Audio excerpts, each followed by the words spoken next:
The story begins on a battlefield where we are told that an unjust war is underway. The king shouts at a young woman called Irene, demanding that she surrenders, because, according to him, she has no chance of victory and will only drag her followers to hell with her. The king speaks, "Surrender, Irene. You have no chance. You'll only drag your followers to destruction." Irene, badly wounded, refuses the king's offer of forgiveness. He promises to spare her life if she renounces her claim to the throne of her house, but she stands her ground. Irene replies, "The king's words are worthless. His promise does not convince me." The king, however, insists on his offer, swearing not to break his oath. Irene, realizing that fate is already sealed, orders her troops to drop their weapons, but they refuse. Deciding to fight to the bitter end, Irene says, "There's no need for any more sacrifices. The outcome has already been decided. However, I will fight to the end for the honor of my house." With firmness, she attacks the king and his army, who are preparing to strike back. In the midst of the tension, we hear a voice. A knight called Gray appears at the top of a cliff, accompanied by a dozen knights. Gray states, "I have sworn loyalty to Irene. Anyone who opposes her will be my enemy." He orders his horsemen to attack. The scene shifts to a port city, where news is spreading that a supernatural monster has broken the peace of the region.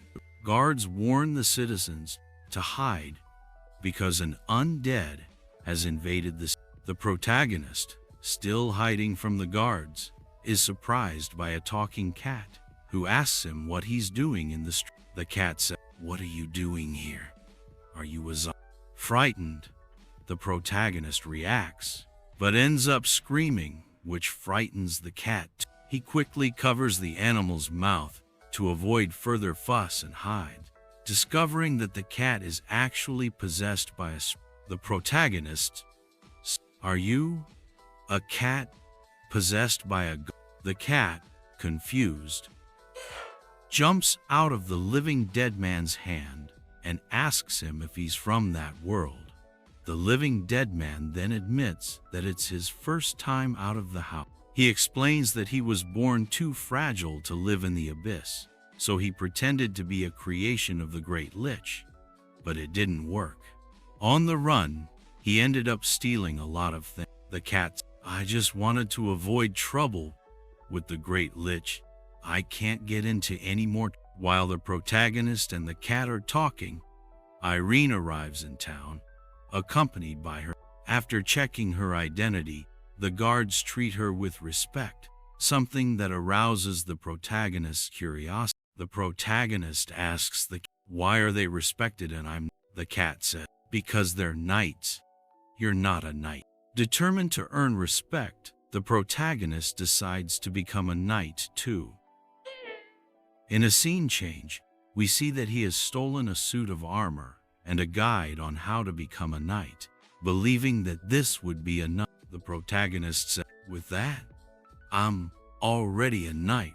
The cat, skeptical, tries to bite the book and scolds him, saying he's crazy. He explains that to be a knight, the protagonist needs more than that. First, he needs a horse. The cat said, "You can't ride a horse. You're a." Reflecting on this, the protagonist decides that he needs to summon a horse. Suddenly, a skeletal horse called Tenedos appears, emerging from a magic. He wonders how he became undead, while the protagonist and the cat try to keep him quiet so as not to be discovered. The scene changes again, and we see Irene arriving at the castle of her uncle, the Lord of Poor. She thanks him for remembering her and is pleased to see him help. He compliments her on the way she expresses herself and says that his son is lucky to have a wife like Irene's uncle speaks. "You speak very well, Irene. Your husband is lucky to have a wife like." Surprised, Irene discovers that her uncle has invited her to organize his son's wedding. However, she replies that she would prefer to discuss how to inherit the family title, something more relevant to her position. Irene said, "It would be better if you gave me ideas about how to inherit the family title, instead of discussing impossible marriage." Her uncle, irritated, reveals that Irene's brother is the true heir to the family, which makes her react with disdain. Irene shouts at her uncle, "He's a fraud.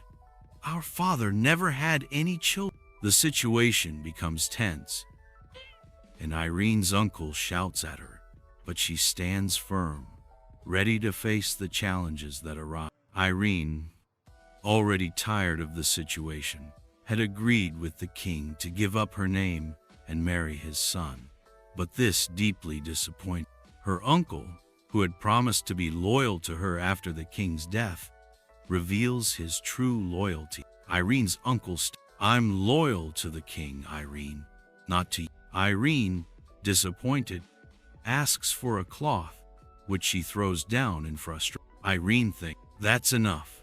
All I've done for no." The scene then returns to the protagonist. His group has managed to escape the city, but he wonders if they can hide his face with the... Meanwhile, the talking cat, in despair, shouts that he never agreed to help the protagonist become a... The cat's, "I never said I was going to help you become a knight. You're a lich from the world of darkness. Knights are from the world of..." The protagonist, determined, replies that this won't be a problem as he knows sacred magic. However, the cat insists that this is impossible and tries to persuade him to return to the under. The protagonist says, "I'm not going back. I want to run towards the sun, to be a..." The cat, with no alternative, gives up and asks to be killed so that it can have another body.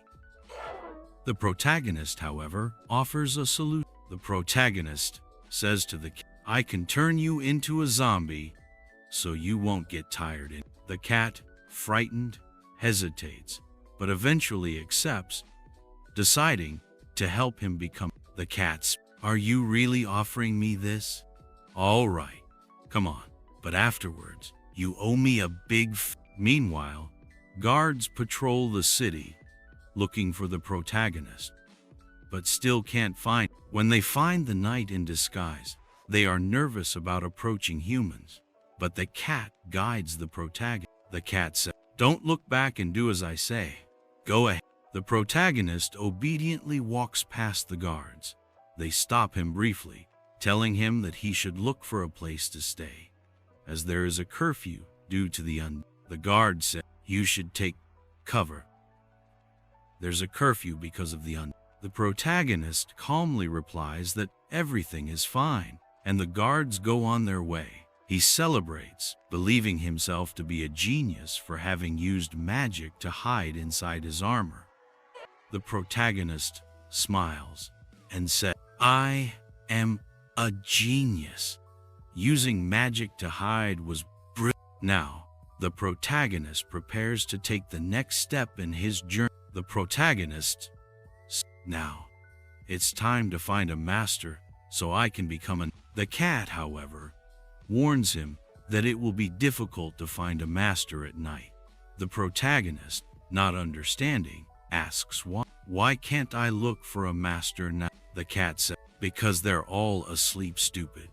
Knights sleep at..." The protagonist then agrees to follow the cat's advice and, excited, asks what to do. "So, what do we do now?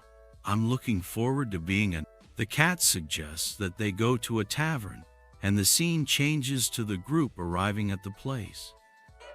The cat asks the protagonist to order him a glass of wine and a fish. They sit down at a table, while some mercenaries look on. The mercenaries say, "Hey, that one looks like a good candidate. Let's recruit him to our..." The protagonist perks up at being called a knight. The cat, however, realizes that the money the protagonist has is just a small coin, the only reminder of the great Lich's treasure. The cat says, You only have one coin. It won't last. The protagonist, optimistic, says he's not worried because they can earn more money by playing with the mercenary. The leader's friend insists on recruiting him to the group, saying that he's winning every round of the game. Leader's friend speaks. He's winning every round. We need him in our gang. The cat, cautious, suggests that the protagonists lose as they are attracting too much attention. But the protagonist decides to go ahead and accepts the big bet, challenging the mercenary. The animated protagonist said, I accept the bet. Let's see who's better. After the match, the protagonist and the cat leave the tavern with a lot of money. But the mercenaries, furious, follow. They call